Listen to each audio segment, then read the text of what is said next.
Astaghfirullah warahmatullahi wabarakatuh. Alhamdulillah wassalatu wassalamu ala rasulillah wa ala alihi wa sahbihi wa mawalah wa la hawla wa la quwata illa billahi wa ba'du. Alhamdulillah, di pagi hari ini kembali kita bisa duduk untuk bertalabul ilmi, dan pembahasan di pagi hari ini kita akan mengupas tentang keajaiban salat sunnah qobliyah dan juga ba'diyah. Ma'asyiral muslimin yang dimuliakan Allah Subhanahu wa taala, salah satu nikmat yang Allah Subhanahu wa taala anugerahkan kepada kita adalah Allah Subhanahu wa taala mensyariatkan kepada kita banyak ibadah. Bukan hanya yang wajib, tapi juga yang sunnah. Tentu ada perbedaan antara solat wajib dan juga solat sunnah, tapi bukan ini yang kita akan jelaskan. Kita akan fokus kepada solat sunnah yang memiliki keistimewaan yang luar biasa, qobliyah dan juga ba'diyah, atau dikenal dengan sunanu ar-ratibati, sunnah-sunnah rawatib. Yang pertama, keutamaan secara umum dulu,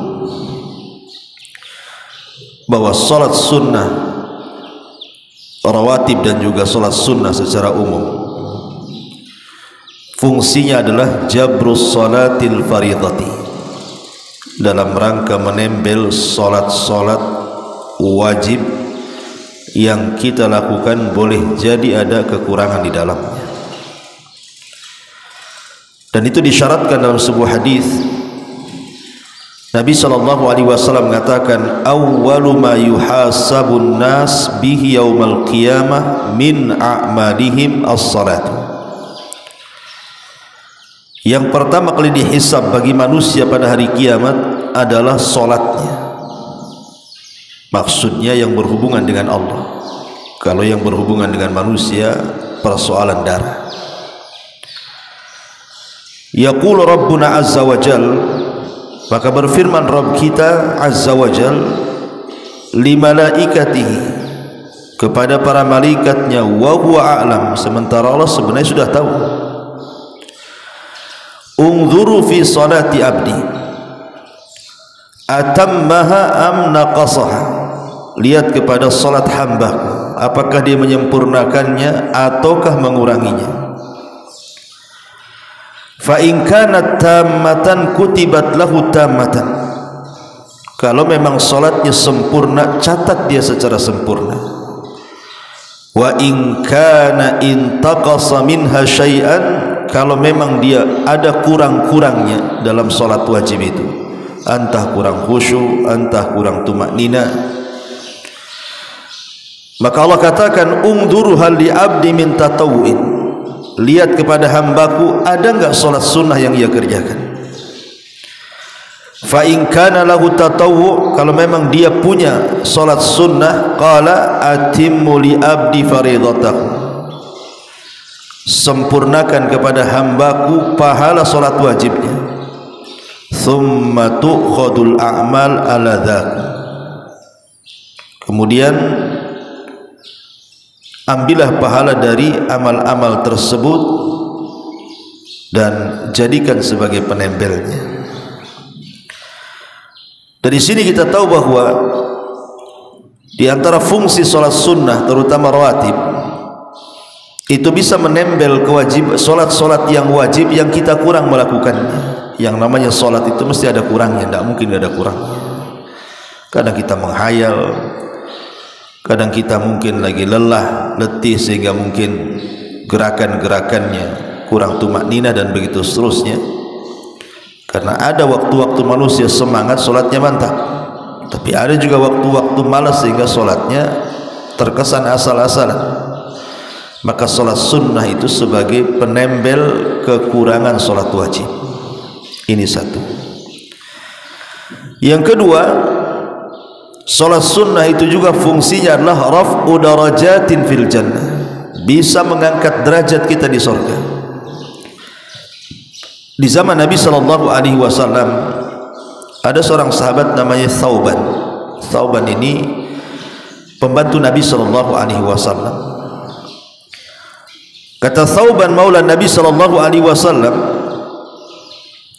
dia menceritakan sabda Nabi SAW, "Alaika bi kathratis sujud, fa innaka la tasjudu lillahi sajdatan illa rafa'aka Allahu biha darajah wa khutta anka biha khati'ah."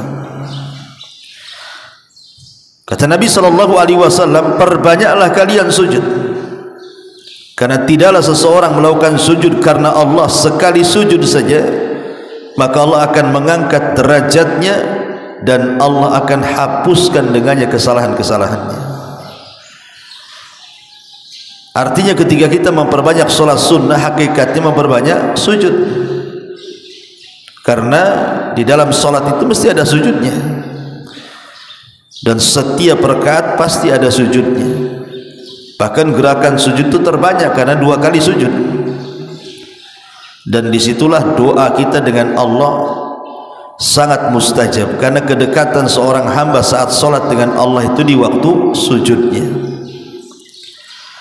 Ini yang kedua. Kemudian yang ketiga, diharamkan jasadnya dari api neraka, tahrimul jasadi 'alan nar. Dan itu berdasarkan hadis Abi Dawud. Nabi SAW mengatakan, "Man hafadha ala 4 raka'atin qabla zuhri wa 4 ba'daha hurima 'alan nar." Barang siapa yang menjaga 4 rakaat sebelum zuhur atau 4 rakaat setelah zuhur, maka diharamkan padanya api neraka. Hadis ini disahihkan oleh Syekh Nasiruddin Al-Albani rahimahullahu ta'ala.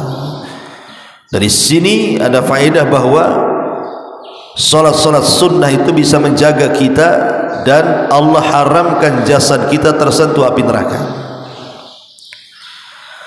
Kemudian juga yang nomor 4, bana lahu baitun fil jannah, bunya lahu baitun fil jannah, akan dibangunkan padanya rumah di surga.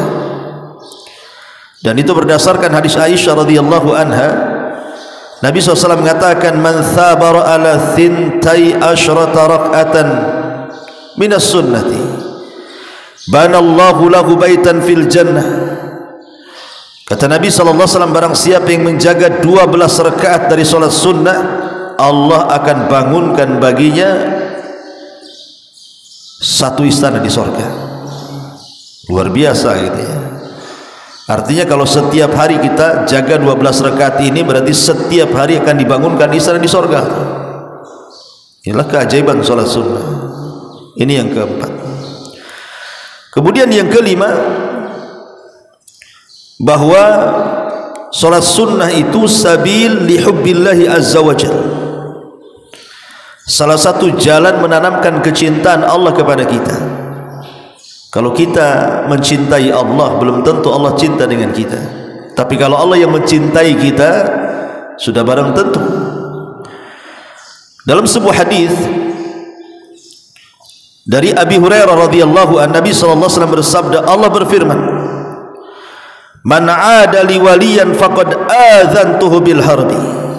Siapa yang memusuhi wali-waliku, kata Rasul, kata Allah, barang siapa yang memusuhi wali-waliku, kata Allah, maka dia telah mengiklankan perang denganku. Wa ma taqarraba ilayya 'abdi bi syai'in ahab ilayya mimma aftaradtuhu alaihi. Tidak ada hal yang bisa mendekatkan kepadaku yang lebih aku sukai dibandingkan seorang hamba melaksanakan kewajibannya.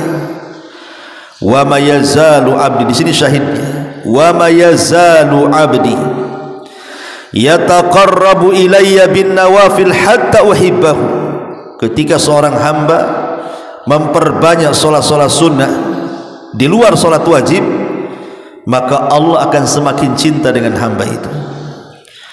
Fa idza ahbabtuhu, kalau aku sudah cinta dengan hamba itu, kata Allah, kuntu sam'ahu alladhi yasma'u bihi wa basarahu alladhi yubsiru bihi wa yadahu allati yabtishu biha wa rijlahu allati yamshi biha wa la in sa'alani la u'tiyanna wa la in ista'adhani la u'idhanna.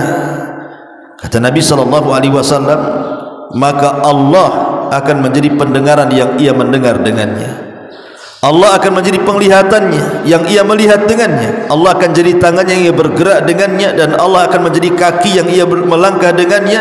Dan apabila hambaku bertanya, pasti ku kasih, dan apabila hambaku meminta perlindungan kepadaku, pasti ku lindungi. Lihat bagaimana yang kelima ini, bahwa memperbanyak solat sunnah terutama rawatib bisa menjadikan kecintaan Allah tertanam kepada kita.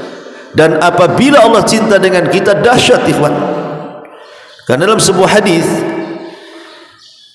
Allah subhanahu wa ta'ala kalau cinta dengan seorang hamba, yang pertama kali diberitahu siapa? Jibril. Nadahu Jibril. Kemudian Allah mengatakan, ya Jibril, inni uhibbu fulanan fa ahibba. Jibril, aku suka dengan si fulan, kau harus cinta juga. Maka Jibril mengatakan kepada seluruh malaikat di langit dan di bumi, ya malaikat Allah, innallaha ahabba fulanan faahibbuhu. Wahai malaikat-malaikat Allah, dimanapun kau berada, Allah suka dengan si fulan, kalian harus suka juga. Bayangkan Allah memaksa Jibril untuk suka kepada orang yang ia cintai. Jibril memaksa seluruh malaikat untuk ikut cinta lagi. Berarti kalau orang sudah dicintai Allah itu, malaikat dimanapun mereka berada dipastikan cinta dengan orang yang dicintai Allah. Dan kalau itu yang terjadi, Allah tanamkan kecintaan kepada seluruh makhluk bumi kepada orang ini. Ini yang kelima. Yang keenam, khairun minad dunya wa ma fiha, bahwa salat sunnah itu lebih baik dibandingkan dunia dan isinya. Ketika Nabi SAW bicara soal salat 2 rakaat fajar, apa kata Rasul? Rakaatul fajri khairun minad dunya wa ma fiha. 2 rakaat fajar itu lebih baik daripada dunia dan isinya. Antum punya 1 hektar di Beliung saja dah senang, ya. Apalagi 1 dunia pula milik kita, sertifikatnya atas nama kita. Siapa yang tidak senang? Tapi 2 rakaat fajar lebih baik dibandingkan itu semua. Dan yang terakhir, bahwa salat sunnah adalah bentuk munajatullahi azza wa jalla. Kita sedang bermunajat, berdialog, berhadapan dengan Allah subhanahu wa ta'ala. Ada seorang anak kecil di zaman Rasul, namanya Rabi'ah ibn Ka'ab al-Asrami. Anak kecil belum balik.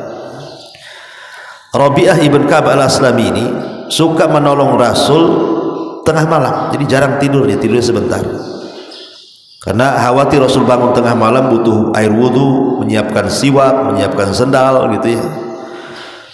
Jadi anak ini tidurnya itu dekat-dekat dengan Nabi aja. Jadi satu hari Rasulullah SAW melihat anak ini baik karena selalu membantu Rasul terutama di malam hari. Maka Rasul ingin membalas jasa Rabi'ah ibn Ka'ab al-Aslami ini.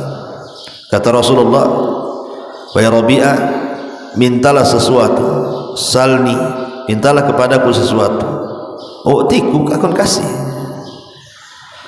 Tetapi Rabi'ah diam sampai dia mengatakan, as'aluka murafaqataka fil jannah, aku hanya meminta kepadamu ya Rabb, jadikan aku temanmu di surga.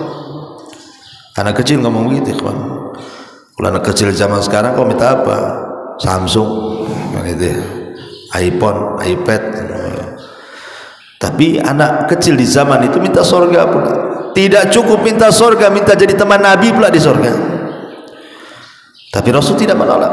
Tapi Rasul mensyaratkan, kalau begitu ya Rabi'ah, a'inni ala nafsika bi kathratis sujud. Kalau begitu, tolong bantu aku untuk supaya engkau mendapatkannya, perbanyak sujud, perbanyak salat sunnah.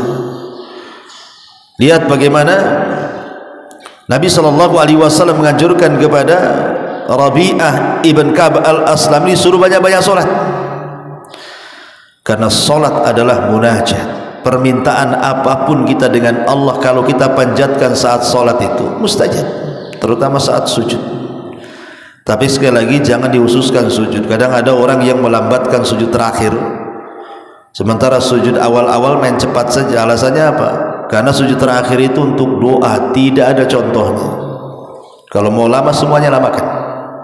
Mulai rakaat pertama ada sujudnya, lamakan di situ juga. Rakaat kedua juga sama. Tidak boleh mengkhususkan doa sujud itu di akhir sujud. Ya, jadi semua sujud kalau bisa kita doa di situ. Nggak masalah diulang-ulang. Rasul itu kalau minta sesuatu kepada Allah 3 kali dia mintanya, paling sedikit gitu ya.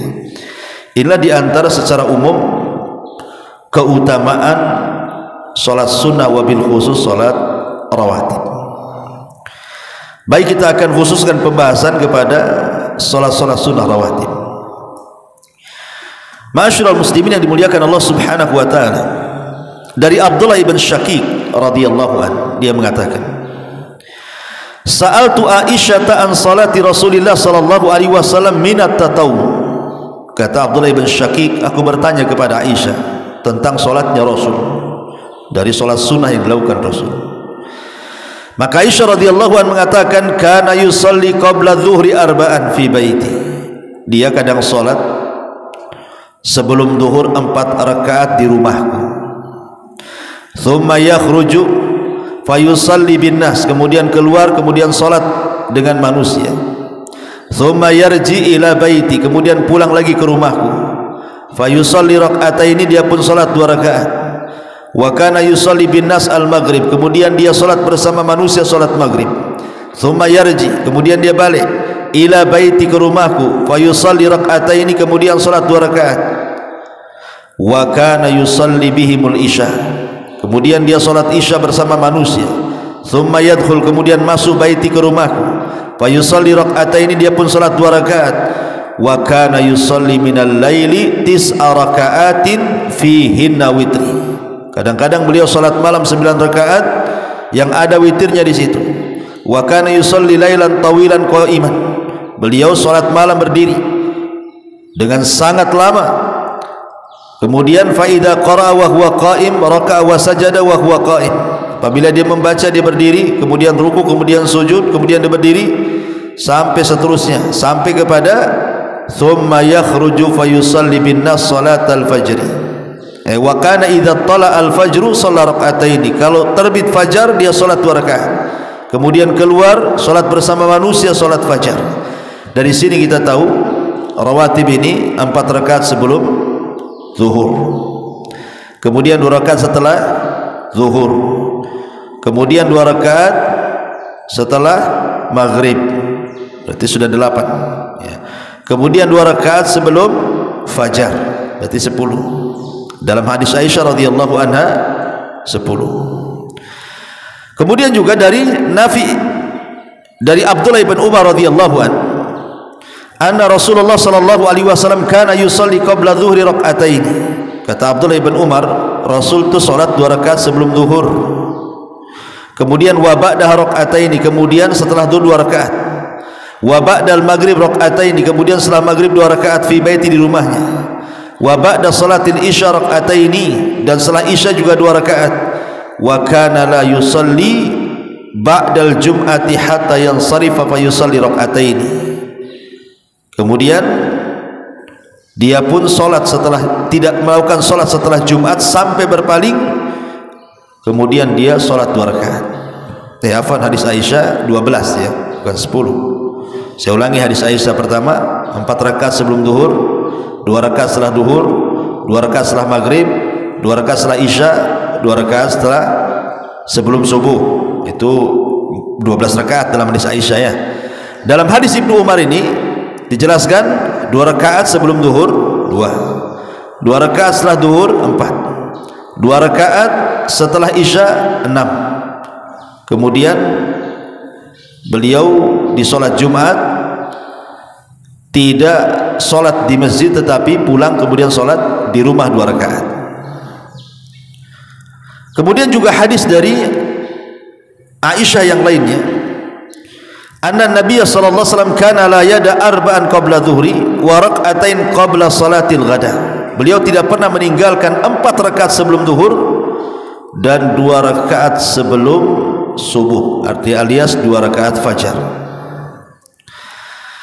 Ma'asyiral muslimin yang dimuliakan Allah Subhanahu wa taala.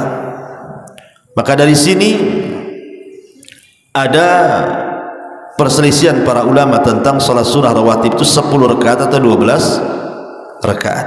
Di mana letak perselisihannya? Di salat sunnah sebelum zuhur. Ada 2 rakaat, ada 4 rakaat gitu maksudnya ya. Yang mengatakan sebelum zuhur 4 rakaat berarti jumlah rawatib 12 rakaat.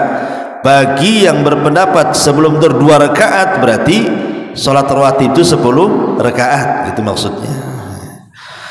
Ma'asyiral muslimin yang dimuliakan Allah Subhanahu wa taala. Tapi kalau kita lihat di sini, Nabi sallallahu alaihi wasallam kebanyakan melaksanakan salat sunnah itu bukan di masjid, tetapi di rumahnya. Kenapa?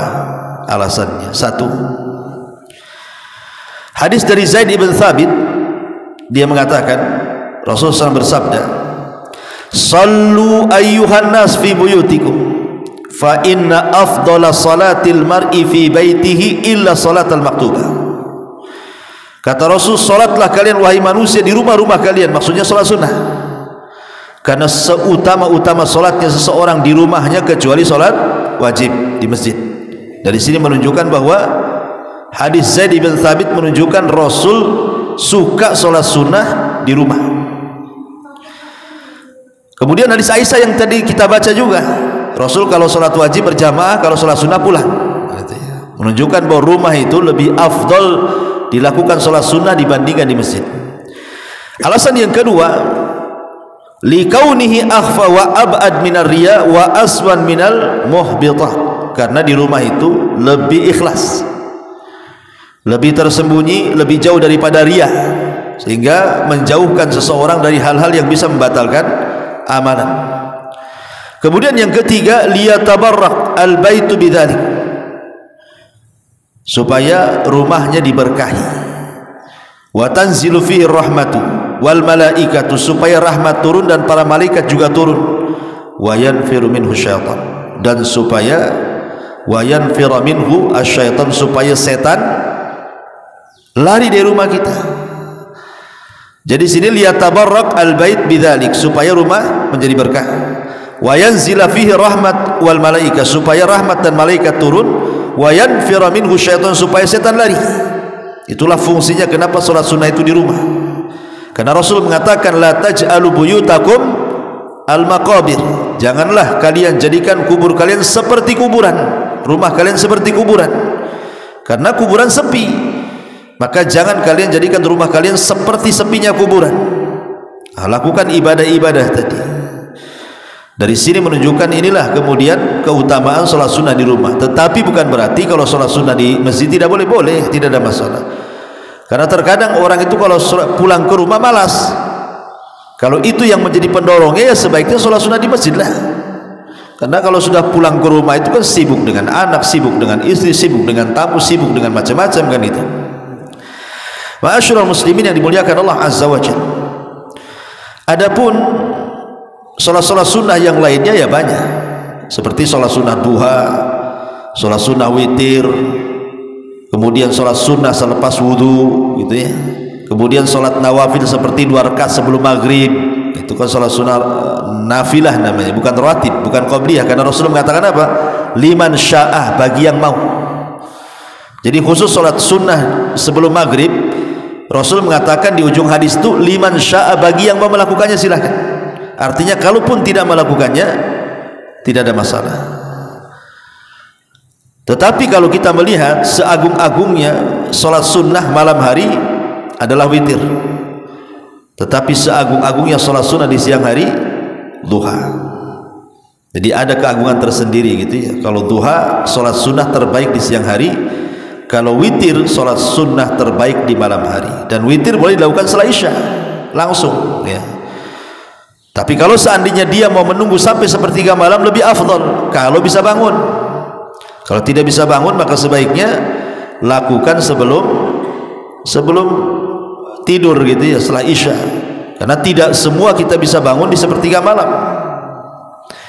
Ma'asyiral muslimin yang dimuliakan Allah Azza wa Jalla, intinya bahwa salat sunnah ini punya keistimewaan khusus. Bahkan di sorga sendiri, salat sunnah ini terutama qiyamul lail, Allah Subhanahu wa taala akan sediakan satu kamar di atas istana. Jadi istana itu tinggi, nanti paling atasnya istana itu ada kamar kaca.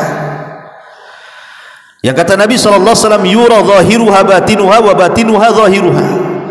Jadi orang luar nampak ke dalam, dari dalam pula nampak keluar. Mungkin saya bahasakan rumah kaca kan, nampak gitu. Kemudian para sahabat bertanya, Rasul, itu kamar dari kaca yang indah itu apa untuk para nabi? Kata Rasul, bukan, siapapun bisa, asal kata Rasul lakukan beberapa perkara. Pertama, liman atabal kalam, kalau dia tutur katanya baik. Wa at'amat ta'am, dan suka memberi makan fakir miskin. Wa bata qa'iman wan nasu niyam, dan dia melaksanakan salat sunnah di malam hari sementara manusia sedang tertidur. Itulah dapat rumah kaca di atas istana. Dan manusia itu tabiatnya pengen tinggi, makanya banyak rumah di tingkat itu supaya lihat view-nya kan itu. Ya kalau di perumahan view-nya genteng orang lah kan itu.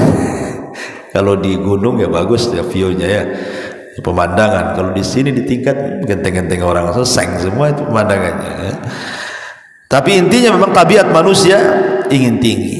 Dan Rasul juga mengatakan, alaikum biqiyamil laili fa innahu da'us salihin qablakum qurbatan ila rabbikum mukaffiratan lissayiati wa munhat anil ithmi.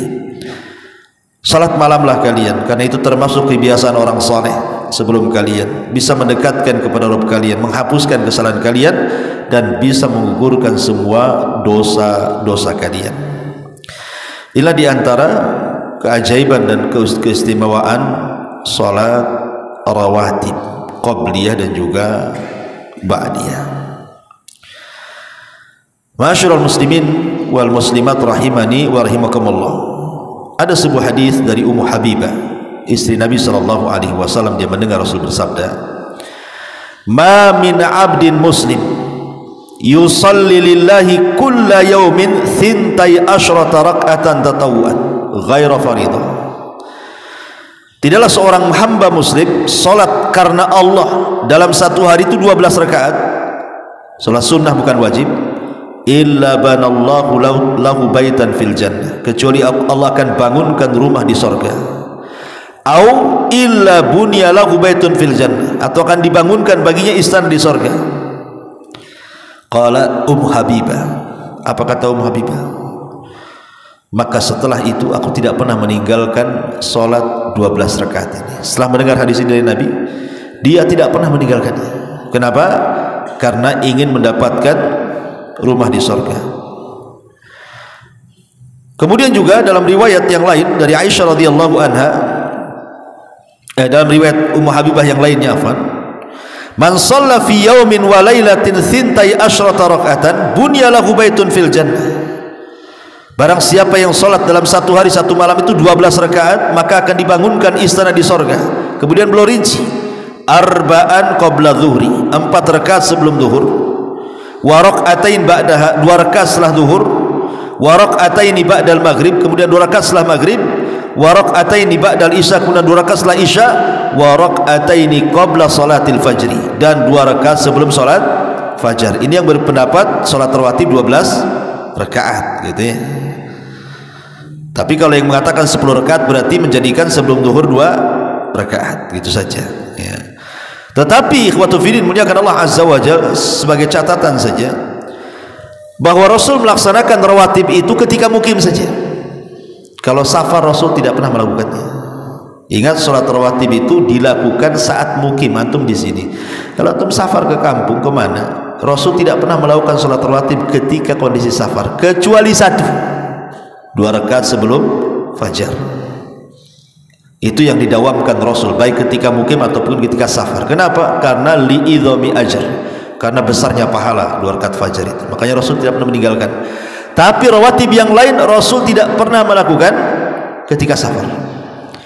Jadi ketika safar itu sholat-sholat sunnah saja yang dilakukan, duha, witir, sholat malam, sholat sunnah wudu, tahiyatul masjid, itu tidak masalah. Tapi khusus rawatib Rasul tidak melakukan ketika safar kecuali 2 rakaat subuh ya. Ini diantara faedah yang disebutkan oleh para ulama. Wallahu a'lam bishawab. Subhanaka bihamdika asyhadu an la ilaha illa anta astaghfiruka wa atubu ilaik. Allahu ta'ala. Assalamualaikum warahmatullahi wabarakatuh.